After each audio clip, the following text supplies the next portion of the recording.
Hello, everyone, and welcome to the Learn to Love podcast, your guide to everything love, sex, intimacy, and relationships.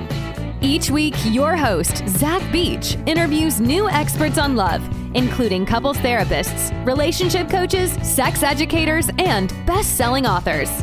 Learn the best tips and cutting-edge wisdom to better love yourself, others, and the world. Thanks so much for joining us. We hope you enjoy the show.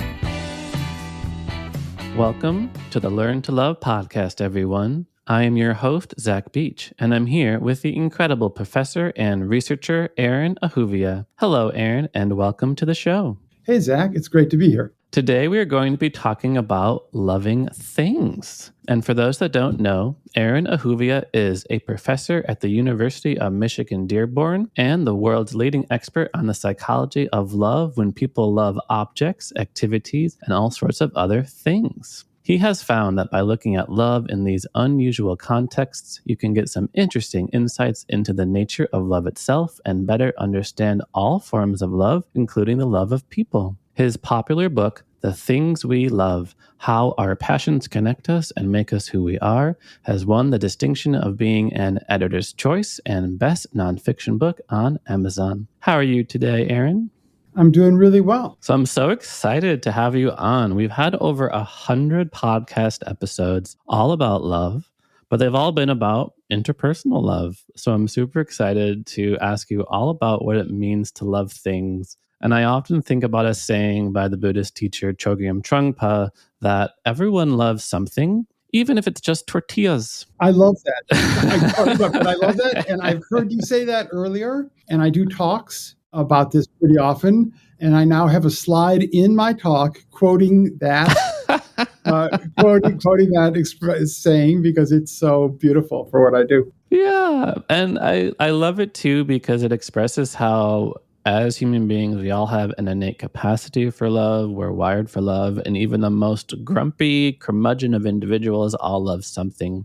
But I want to hear from you. Is our love for tortillas or sushi or Star Wars the same as our love that we have for other people? The same? Absolutely not. But there are some core elements. So if you think about it, the love you have for other people isn't one thing either. Romantic love is pretty different from the kind of love you feel towards a family member other than a mate. And that's a little different from what you feel towards a friend, which is also a kind of love. So even in interpersonal relationships, there are differences. You sort of have a certain core, and then it gets tweaked to be appropriate to the context. And that also happens when you love objects or activities. So I sometimes say that as human beings, we all need love and connection in our lives. And I'm curious if loving more things is also the key to happiness. When people say it's important to cultivate gratitude, should I cultivate a love of more things? Yeah, that can help. So long as you love the right things for the right reasons, it can absolutely help. It can also be a problem if you end up with the wrong things for the wrong reasons, mostly the wrong things. And one of the simple distinctions here, you mentioned gratitude, is loving the things that you have in your life is, for the most part, a really good thing. Everything can go wrong, so nothing's 100% great. But, that's for the most part a good thing. Whereas loving fantasy objects that you don't have or fantasy activities that you can't really participate in, that's the opposite of gratitude. What you're doing there is you're cultivating dissatisfaction with the things you have. What are some examples of that, loving things that we don't have? And what are some wrong things to love? Right. A really simple example. Loving the car that you own is a pretty good thing. And it's also reduces your costs financially because people who love their cars take better care of their cars. They do better upkeep. The cars last longer. They are less inclined to buy a new car. So loving your car can be a really good thing. And you can encourage that by, say, naming your car. We'll talk about that a little bit. Whereas there are plenty of people who love cars they don't own. So maybe they've got a fantasy about getting rich someday and buying some extremely expensive car. Having a little fantasy like that is not a problem. Having some fantasies, but if you dwell in those too much, if they become too much a part of your life, and it really becomes this craving for this thing you don't have, then that just becomes dissatisfaction and materialism in a way that's not very helpful to you. And I would say that you could draw a very direct parallel if you're in a romantic relationship, that if you love the person that you're in the relationship with, that's a really good thing. If you love somebody else that you're not in the relationship with, that's a bad thing. And, it's still love. People say love is a good thing, but actually, if you're married and you're madly in love with someone other than your spouse, that's not such a good thing. Yeah, absolutely. I mean, what I'm really just hearing from you is that we should love what we have and lament less on what we don't have. Absolutely. That's part of it. So I think there was another aspect to your question. If you repeat the question, I think there was another part that I wanted to get to. So you asked... Well, something I'm really curious about is I often wonder when somebody says, I love blank, like, I love this new TV show. Is it just sort of poor use of the word to mean like, I really like it? Or is there something that we can draw and learn from how we do say that we have a love and affection for material things in our life? It depends on the situation. So most of the time, if someone says, oh, I love this TV show, or I love your new haircut, or I love your new shoes, or whatever it might be, all that means is it's sort of a generic compliment. It doesn't even mean I like it a lot. It just means I think it's really, really good. Whatever it is, I love your haircut simply means by whatever standards I evaluate haircuts, your haircut does very well. It's an excellent haircut.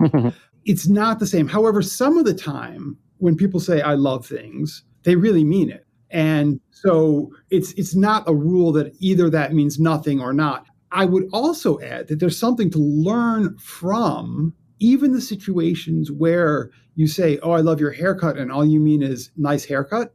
There's something to learn from that. And that is when people use a word this way, it's a certain type of metaphor where you're using a part to represent the whole. So people will say, I'm going to New York City, and what they really mean is I'm going to Manhattan. And so they use the phrase New York City, the whole, to apply to just one part, Manhattan. In the same way, they say, I love your haircut.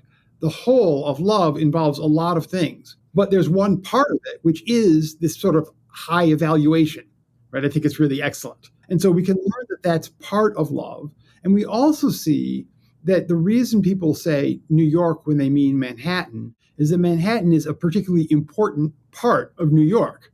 They wouldn't say that for some part that wasn't terribly important, right? And similarly, when people use the word this way, I love your car, just meaning it's a very good car, it teaches us that that evaluation is an important part of what love is. And that is one of the interesting differences between interpersonal love and loving things. So they do these studies with fMRIs where they have people get into the brain scan and they scan their brain as they're experiencing love of their romantic partner, love of, say, their children, and love of a brand or a product or something like this.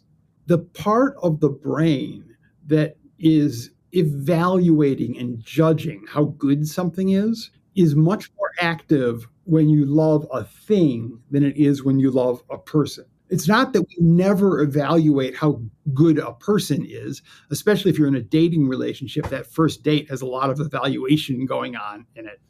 But it's not as important a central part of the relationship as it is when you love a thing. That evaluation is more prominent there.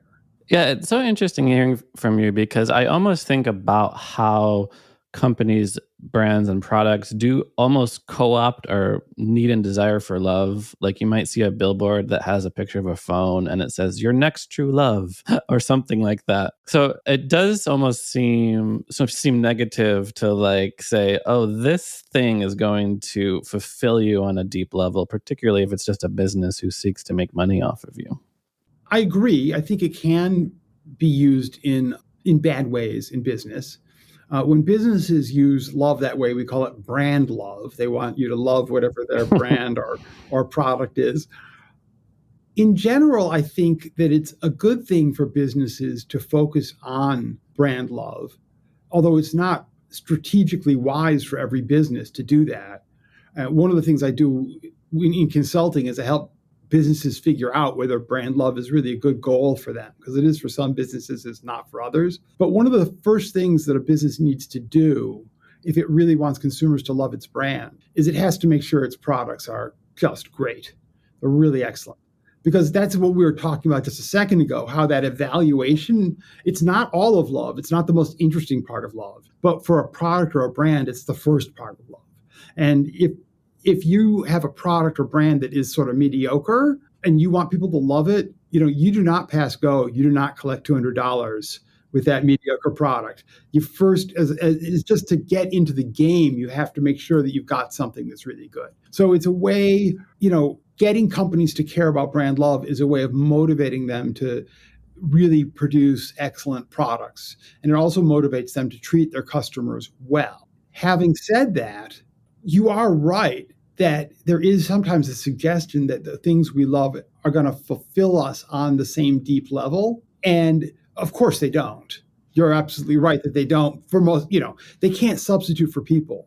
And one of the main interesting things from my research is that when people love things and have this sincere love for things, most of the time it's because that thing connects them to other people. When you look at the things that people actually love, they're so often things that, in the words of Russ Belk, another researcher who I like on these issues, he calls it person, thing, person. So it's like there's you're the person, then there's a thing, your cell phone, and then the other person are all the people that you text on your cell phone, right? So the phone is an obvious thing that connects you. But a lot of times, let's just say you get a gift from a person.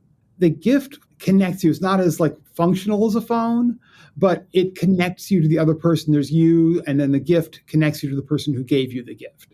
And when people love things over and over again, it turns out when you talk to them that there's some way in which this thing is connecting them to another person and helping their social relationships.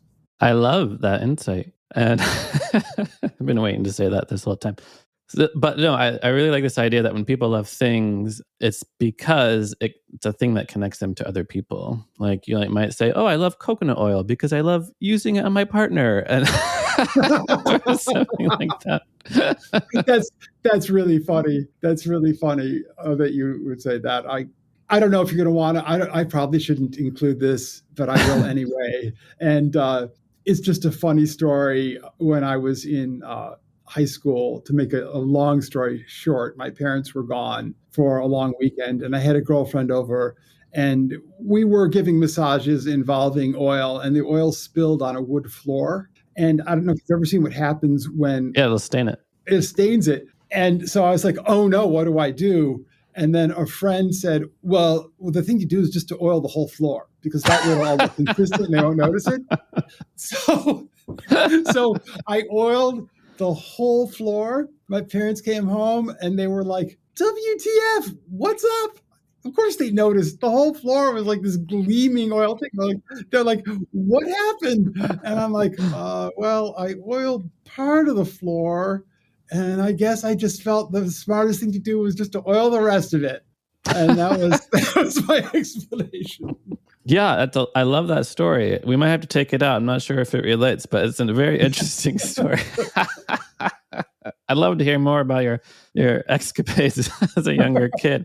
But what I would love to get back to, because you mentioned scanning people's brains when they talk about loving things, because I'm very curious about how we can make our love of things better and what kind of affects our love of things. I'm much more familiar with intimate relationships, and we have things like attachment theory and understandings of how our early childhood relationships affect our adult romantic relationships. But I'm also just thinking about something like depression, where you stop loving things, you stop even liking things, and everything is painted gray, and kind of happening in the brain that might change how I might love something and even just relate to the world around me. Yeah, that's interesting. I'm not an expert specifically in depression, so I'm a little hesitant because I'm afraid I'm going to stick my foot in it on depression. But I do think there is a kind of an energy that people feel in the sense, not in sort of the woo-woo energetics way, but just in the sense of being depressed, you're low energy, and when you're happy, you're high energy or higher energy.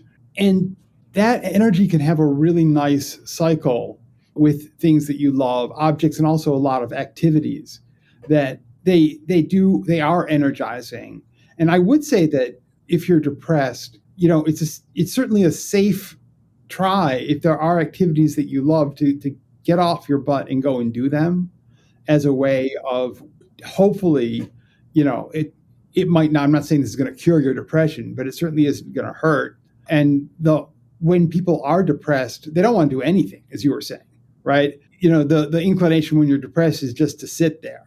So if there's something that it's a hobby that you really love doing, maybe that's something that'll be a little bit easier to motivate and get up and do because you'll have these positive memories. And I know that just getting active is one of the things that can help people with depression. Well, I'm curious if you found a difference or have looked into it or into the type of people that say person A loves a lot of things. Oh, that movie was great. And let's go to the sushi restaurant. It's my favorite place. Versus the difference between somebody's brain or disposition or even background who almost sees the world through a more critical and evaluative lens. Yeah. I'll tell you, gets a little personal. No, there's story time with Aaron. There's story time with Aaron. I'm someone who loves a lot of things. I tend to have a very optimistic, positive disposition. My wife is, let's just say, more evaluative and critical on certain things. And she'll tease me sometimes because I'll say I love music is one of the things, and I'll say oh, I love this musician. She is one of my very favorite musicians. And she always says, well, they can't all be your favorite musicians. you have 300 favorite musicians, and anyone who has 300 favorite musicians doesn't know what the word favorite means, which I think is kind of funny and is a legitimate perspective on this. But that does get actually to somewhat around attachment theory, that people who are anxiously or avoidantly attached, and I'm going to assume for a moment that the listeners to this show probably know what that means. Is that a safe bet, or should I give a quick? Well, if you don't know what attachment theory is, I encourage you to go into the episodes and check out the mini episodes that we've had on attachment theory. Very good. So I'll just say super quickly, if you as a small child had problems, your parents had problems connecting with you, you can end up either anxiously attached, which means you're sort of chronically worried that other people don't find you desirable, or avoidantly attached, which means that you're chronically worried that other people are going to do you wrong in one way or another. And those people with those dispositions have a harder time in their relationships with objects too. And a lot of that does come from the fact that, as I was saying before, and as we sort of talked about, but I think it's worth really getting into a little bit more, so much of our love for objects is really derived from our love for other people. I even think about this with the metaphor of the light of the moon and the light of the sun. So the light of the moon is beautiful, and on a full moon, it can be, somewhat bright, but it's always really the reflected light of the sun. And it's true for a lot of the things we love, that our love for them is like the light of the moon. It's really reflected love from our relationships that we have with other people. You love that photograph of a person, but it's because it represents the person. It's not just the photograph. Yeah, I love this photo of my mom. It's not just a good photo, it's the sentimental value of it. The sentimental value, that person connection, that it's like the photo, there's you, the photo, and then your mom, it connects you through to your mom. So that's really powerful. Some of the earliest research on this was done by a sociologist named Rochberg Halton and his thesis advisor, who some listeners may have heard of, Mihaly Csikszentmihalyi, who is very famous for his work later on flow and happiness, and whose name shows up a lot in these things. And they went to a lot of people and just ask them, in their home, are there objects that are, quote, special to you? Do you have like special possessions? And this is the same as things people love. And then they looked at those people's relationships with those objects and with other people. And they went in expecting to find that people who had a lot of special relationships or close or intimate relationships with objects would have fewer relationships with people, because the relationships with objects would be compensating for the lack of interpersonal relationships. Or maybe in a even worse case, the objects would be interfering. They'd be putting their time and energy into these objects when they ought to be doing that with people. And so the objects would be hurting their relationships. But what they actually found out was that there was a pretty good positive correlation, that the people who had the best relationships with objects also had the best relationships with people. And their explanation for this, which I have always found very compelling, is that there's some people who are just good at forming relationships. That would be the securely attached people. They're just good at forming and maintaining relationships, and they form and maintain relationships with people, and they do that with objects as well. Whereas people who have a hard time with relationships with people often also have a hard time in their relationships with objects. That's what I was wondering, if there is a correlation between love of things and perhaps happiness or perhaps mental health, because even secure attachment is strongly correlated with relationship satisfaction, life satisfaction, even success in one's career. Yeah, there's so many different aspects to love of things, because again, it sort of depends on what is this thing you love. The person who loves the photograph of themselves with their family, that's just a very different kind of love than the person who, loves some, item that they can't afford and sit around fantasizing about. Those are different situations. And you can often see in the things people love what their values, the person's values, what they really value, and also what they think that they need. So people who are very dissatisfied with their current state of affairs tend to love things they don't have, right? And tend to really want things that they don't have. And that correlates with unhappiness. That's a kind of a materialism, and materialism, we know, it correlates with unhappiness most of the time. But people who are sort of happy with their life can take a lot of pleasure out of objects as well. And that can correlate with happiness. Well, I wouldn't mind talking a little bit about another finding from Buddhist psychology, because there is the intuitive sense that if I am loving things in my life, I must have a pretty good and happy life. But finding from Buddhist psychology, one that is even in line with, say, just physics, that everything moves and nothing is permanent. The Buddha might say that our attachment to material things is actually what causes us suffering. So you said earlier about loving our car, and that ends up meaning we take very good care of our car. But then we go to the parking lot and the car is scratched, and we get so mad and so angry, or even sad. They're like, oh, my precious, beautiful car now has a scratch on it. And then every time we go to the car and we see the scratch, then we get like angry or sad. So what does that mean? Material things might not last or change, or we might lose them, and then we experience the same grief that we would if we were to lose a relationship. It is true. So I have a friend, colleague, and co-author who is Mathieu Ricard. Oh, yeah.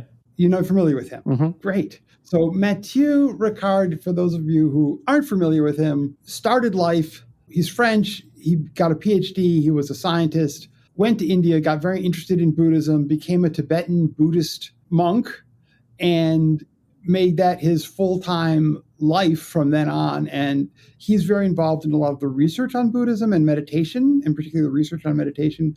He also acts as the spokesperson for the Dalai Lama on meditation issues frequently. So I say that only to say that he is a great authority on these things.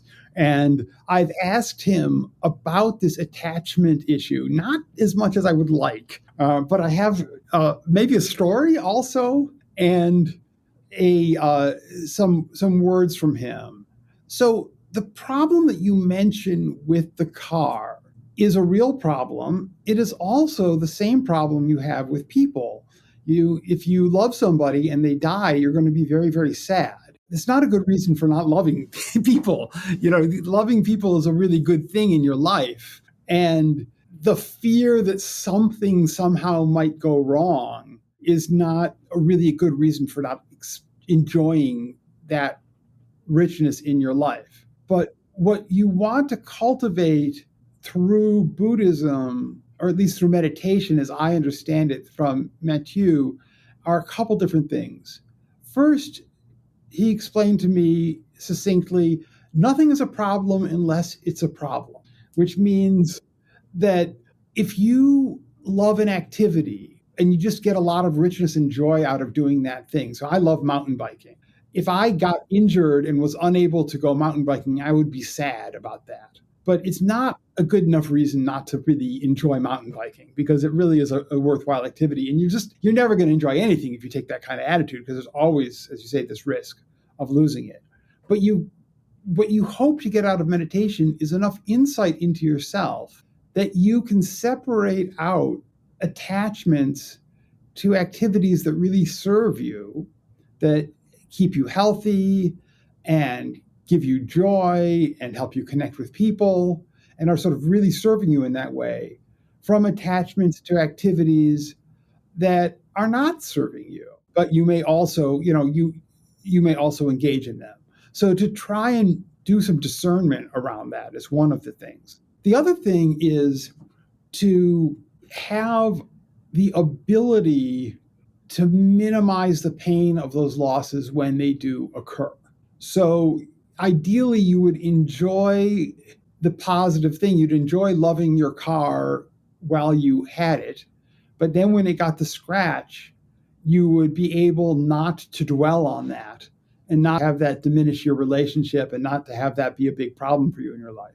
So I will give you a Mathieu Ricard story. So I was with a group of us, and we had worked together for a long time. We were pretty good friends. And one of the people whose name I won't mention now, unless someone, it was funny at the time, had this idea, well, Mathieu always talks about non-attachment, but he has this watch that I can tell he really cares about, because it was given to him. I don't remember whether it was given to him by the Dalai Lama or it was given to him by somebody else who was a teacher of his in the Buddhist tradition. It was an important gift that he'd received from someone through his Buddhist work. And he really cares about that. Let's see what would happen if he lost that watch. So this person went and while Mathieu was swimming or something, took the watch temporarily to see whether he would be upset by this. And to his credit, nothing happened. Okay. Nothing, you little prank. It was like nothing happened there. And then when the watch was returned to him, he said, "Oh, yes, I'm so glad to have this returned, because this was an important gift that I'd received. And, I would have been sad if it had been missing, if it had really been gone.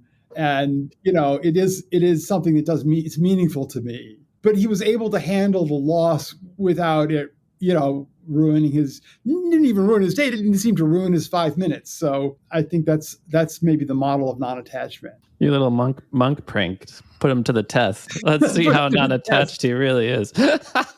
In retrospect, it sounds kind of horribly cruel.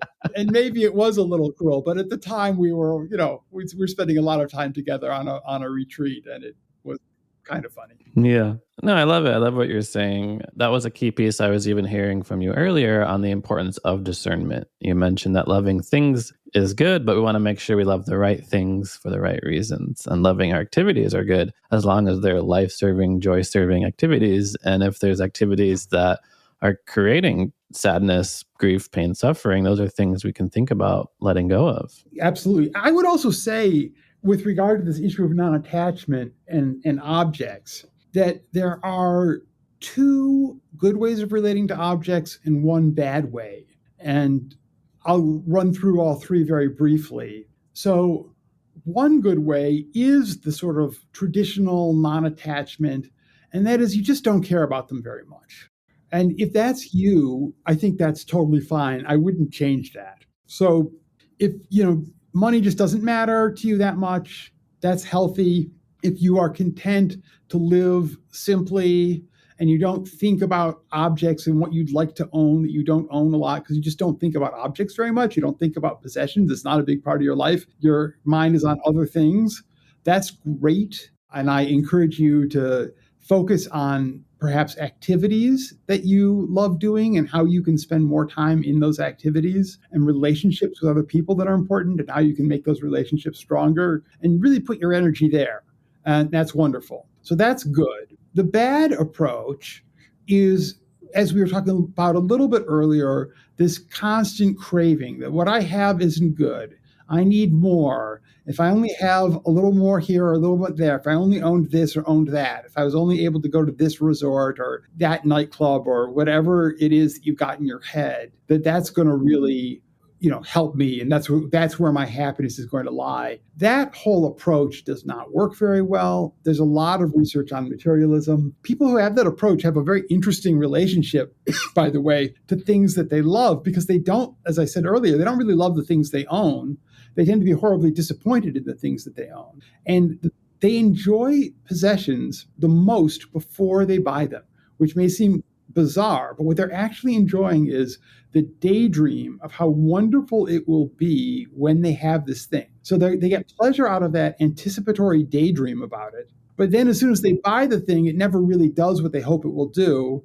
And so they stop getting pleasure from it once they own it. And then they need a new daydream about a new thing, and that keeps them in debt and keeps them buying and buying. So that's like the approach you want to avoid. The third approach, and I'll use someone, let's say, who's very into clothing as an example here. A lot of times people who are into clothing, what they really want are the social relationships that clothing helps them have. So maybe you go shopping with friends, and the clothing is just something that you talk about with your friends when you're shopping, and it's really the interaction with your friends that you're craving. Or maybe it's the clothing because you talk about it with friends in other situations, or you think it's going to get you social acceptance. You think that someone's going to like you better or accept you more. Or maybe it's prestige. You think that you're going to be seen as more powerful and ambitious and successful if you have expensive clothing, right?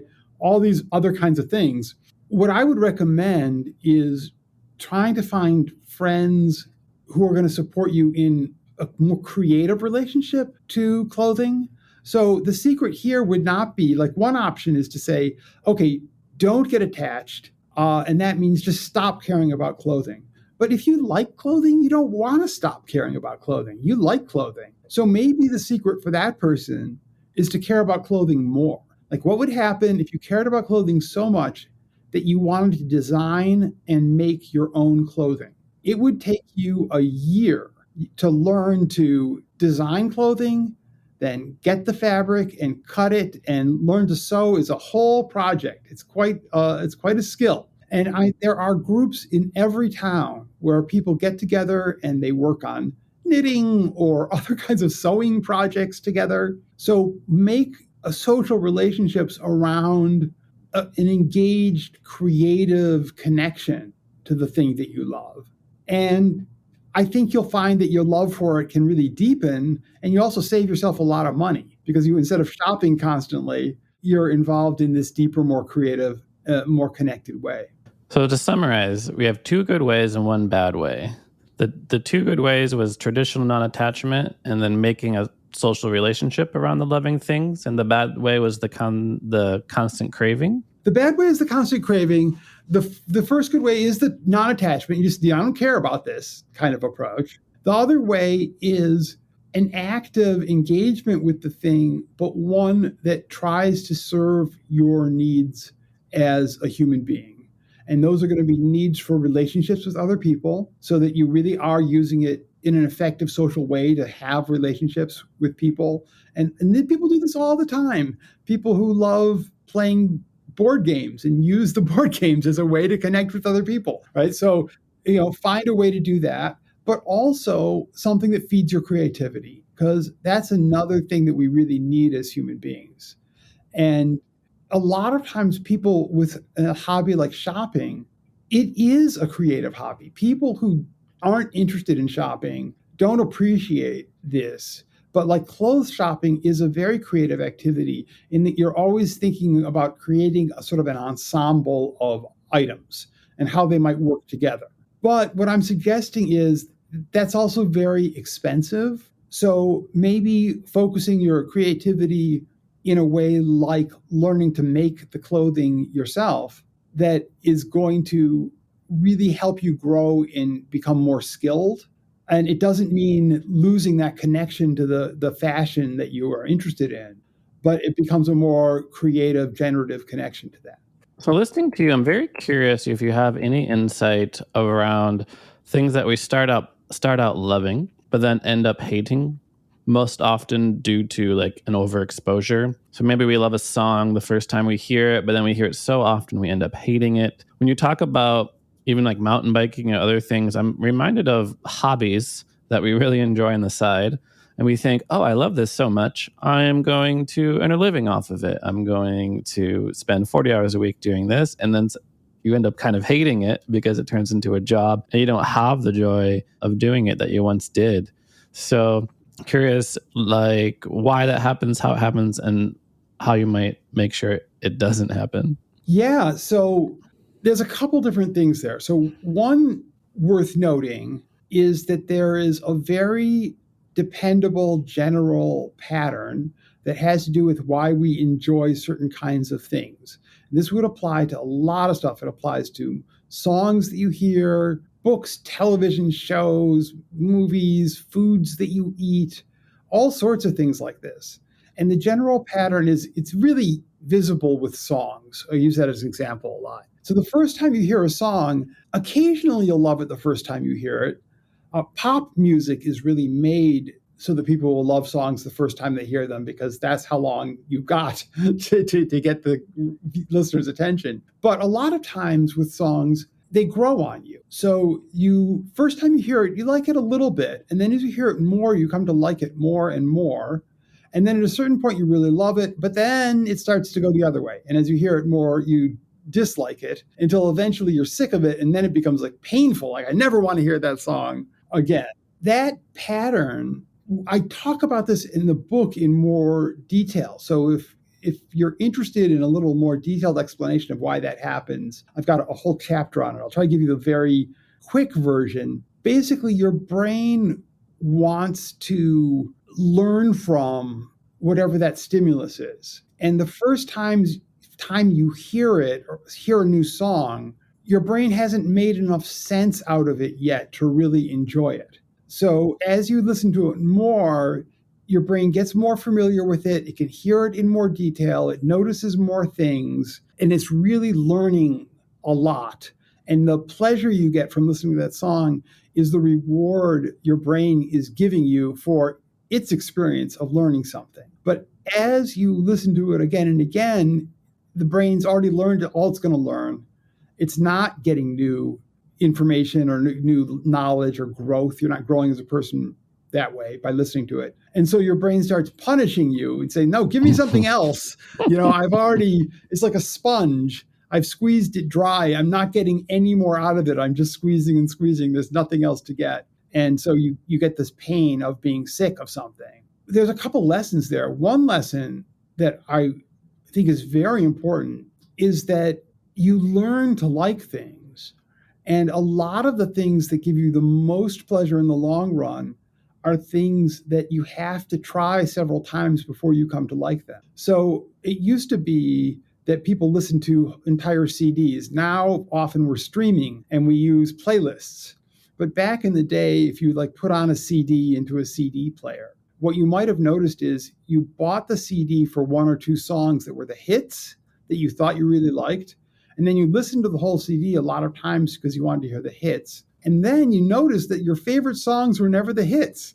The songs that you really enjoyed the most were other songs on the CD that you came to like more slowly. And what got you to listen to them enough was that they were on the same CD as the hits. So that's a fundamental truth there. And so if you love music the way I do, I used to listen to a lot of playlists, but I realized I was only listening to the songs that I liked instantly. I wasn't having that experience. So now I go and sort of force myself, even though I'm streaming music, I'll put on a CD instead of a playlist because I want to have the experience of hearing the other songs over and over again and really growing to understand them and really like them. So one of the lessons there is give things more of a chance than you think you need to. You let yourself hear something again and again, let yourself read something a couple times over, let things sink in as part of discovering whether you like them or not. It's interesting using the metaphor of music as a way to describe how things do grow in us. And it's almost not even the external object itself that is providing us with the pleasure, but it's how our brain is learning from it and growing from it. And we stop enjoying it when our brain's like, all right, I've learned everything that I need to learn from this thing.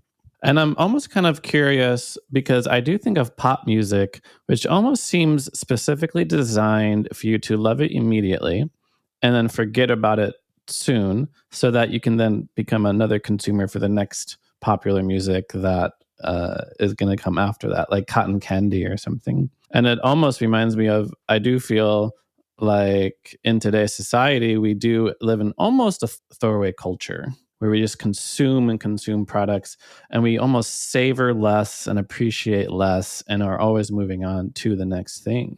Just curious if you have any insight on that. I do, and I want to make 2 points. So first, I don't believe that planned obsolescence, what you're talking about with the song, is part of a general thing called planned obsolescence, where you design something knowing ahead of time you're making it not last as long as it could. In general, I think that while companies do that on occasion, it has happened, they don't do it all that much because there's so much competition that if they can help you love something longer and have it last longer, they usually feel like, well, you're more likely to purchase it instead of the competition. And so they're willing to do that. And I think the song is a good example where you're totally right about it being engineered, like the pop music is engineered to have you like it the very first time. Because in our culture, especially with streaming music now, if you don't like a song in the first 15 seconds, you may never listen to that thing again. So there's, and it used to be on the radio. I mean, this is, in general, I like streaming much more than this. This is not always a good thing. But, when we were stuck having to listen to the radio, you would be forced to listen to the same song a number of times. And then it could kind of grow on you. And you're not forced to do that now. So what makes a song likable in the first moments is a kind of familiarity and simplicity. And that, because you're designing it to be liked immediately, unfortunately, the same traits that make you like it immediately, that it's really easy for your brain to digest it, is sort of soft and mushy for your brain and just ready to go. Those exact same features mean that you get sick of it really quickly. And there's no way around that. It's the same two sides of the same coin, which is why if you choose music or books or whatever that you need to learn to like a little bit, they can, in the long run, give you very deep pleasure, and they can stay with you longer because there's more complexity there, more nuance, more subtlety, more things to really come to love and enjoy. So that's about the music. But the wider question that you asked, but about our throwaway culture, that is a real problem, especially environmentally. And as I mentioned a little bit before, there's a couple of ways of dealing with that. One way is just to not buy stuff to begin with. The other way is also to keep the stuff you have longer and to keep it longer to actually appreciate it more. So there are a lot of things you can do to build a better relationship with the things that you have in your life. And one thing that makes a huge difference in how long you want to keep something is whether your brain thinks of it as a little bit human or not. So when you look at hoarders, the problem that hoarders have is that everyone's brain has a mechanism or several mechanisms that sort out people from objects. And the reason your brain have these mechanisms is because your brain thinks about people in social ways and using one sort of set of thought processes, and it thinks about objects in different ways. Sometimes, I don't want to give you the impression that your brain is divided into two physical parts, the person part and the object part, but there are some specific situations where the brain does think about objects and people in different physical parts of the brain. And I mentioned that just to show how hardwired in this distinction between people and objects is for the brain. And so these sorting mechanisms need to put everything in the right place. With hoarders, the sorting mechanism malfunctions all the time. And so it's putting all sorts of things into the people thought processes that are really just objects. And once something gets into the people thought processes, it gets very hard to detach from it and to get rid of it. And so if you're a hoarder and every newspaper that comes through the door gets your brain malfunctions and has you think of it like it's a person, then you end up saving all of these newspapers and you can't get rid of them because you think they would be harming the newspapers and you have a kind of attachment to them. So what you want to do, you don't want to become a hoarder. You don't want to do that for everything, but you want to use that to very selectively find things that you want to become attached to because they're good things, they serve their function, and they're a part of your life, and you're happy to have them around. You don't really need to get rid of them. It's not a newspaper that you want to get rid of every time you're done reading it. So for those things, maybe your washer dryer, your stove, whatever it might be, get your brain to think of it as if it was human. And the way you do that is you can name it and you can talk to it. So if you name your stove or name your refrigerator, that you'll want to keep it longer. And if you talk to it, like every time you get something out of your refrigerator, if you say, I don't know why I want to call my fridge Fred, I guess because they both begin with F, right? Mm-hmm. But if you say to yourself, Fred the fridge, thank you for keeping this milk cold for me. It sounds insane, but you will come to enjoy your refrigerator more, and you'll keep it a lot longer, and you won't be plagued by these ideas that, I really need a new refrigerator. So there's almost like a healthy anthropomorphization that happens when we attribute those qualities to things in our life. Yeah, and you should use it selectively and strategically, right? You don't want to anthropomorphize everything because it does make it very difficult to part with things once you've done that.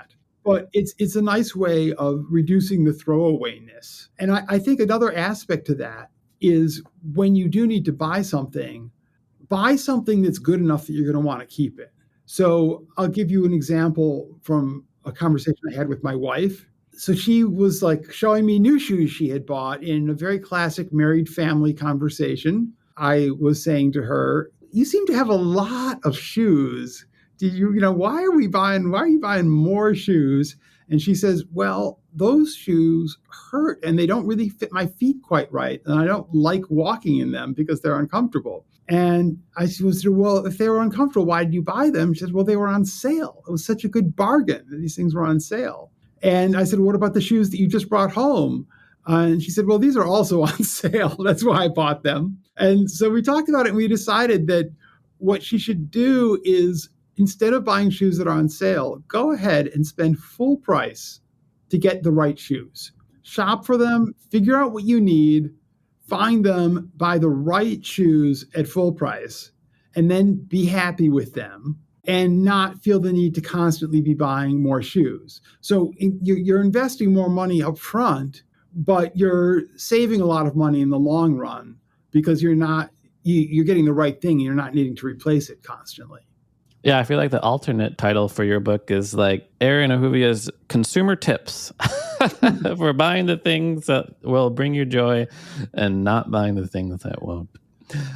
So I very much appreciate all the psychology you're bringing into this super interesting conversation. I wish I could ask you all the questions about all the things that people love, but people can definitely look into your book, The Things We Love, How Our Passions Connect Us and Make Us Who We Are. And I do have to finish with the question I ask all of my guests, which is, what do you wish everyone knew about love? This is going to open up a whole can of worms, but I do think it's important. When you love a person or an object, the core mechanism that is true for all the different kinds of love is that you are extending your own sense of identity, your own sense of self, to include that other person or that object within your larger sense of who you are and your larger sense of identity. And most of the time this goes well. Sometimes it can backfire, it can not go so well, but it is part of the core process. And so I hope people understand that about love and recognize that we're not so separate from other people, that our own sense of who we are is very connected to people. There was a study done a number of years ago where they asked people to bring in photographs that explained who they are. They could be photographs of anything. More people brought in photographs of other people than brought in photographs of themselves, which I think was quite interesting. So it really comes down to understanding how interconnected we are with the other people in our lives and also the things and the world around us, and perhaps seeing ourselves as not so separate. Beautiful. I was thinking about that because people sometimes say, I'm a cat person, I'm a dog person, I'm a Apple, I'm an Android person. And that's absolutely true. It becomes part of our identity. So thank you so much, Aaron Ahuvia, for coming on to the show. For our listeners who want to learn more about you, how can they find you? My website, thethingswelove.com. I've got a blog at Psychology Today. You can sign up for the blog at the website. So come on to the website and also the book. And if you happen to, I do a lot of speaking. I love to talk about this stuff, both to business, but also to just general purpose audiences, just citizens who are interested in these topics. So that might be another way to connect. Amazing. And I'll have to get all the citations from you for this podcast also, and we'll put them in the show notes. So thank you so much for coming on to the show. And thank you, listeners, for listening to the show. We hope you remember all the valuable tips that Aaron gave for us, including loving what you have, lamenting less on what you don't have.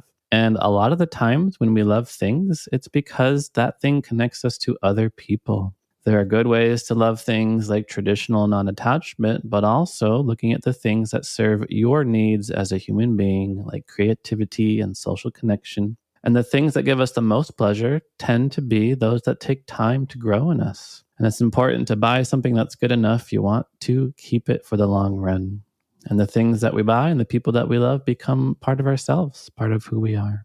If you want to learn more about me, you can head to zachbeach.com and learn more about the show at theheartcenter.com. Thanks again, Aaron. It's my pleasure. Thanks for having me. Thanks again for listening to the Learn to Love podcast. To learn more about the show and your host, head over to zachbeach.com or theheartcenter.com. You can also follow Zach on Facebook, Twitter, and Instagram.